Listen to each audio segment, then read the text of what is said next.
Okay, ladies and germs, Volkswagen. This is a Volkswagen 2-liter 20 valve turbo. There's a turbo. Okay. Oh, here. That's a better view of the turbine right there. That's the turbo.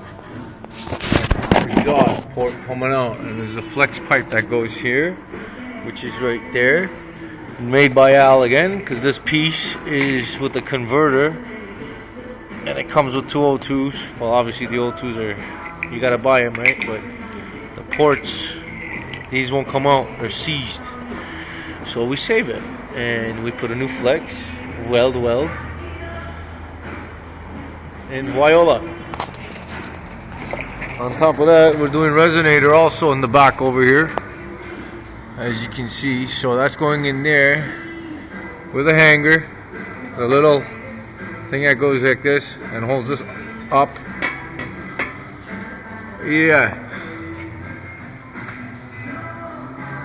Whoa.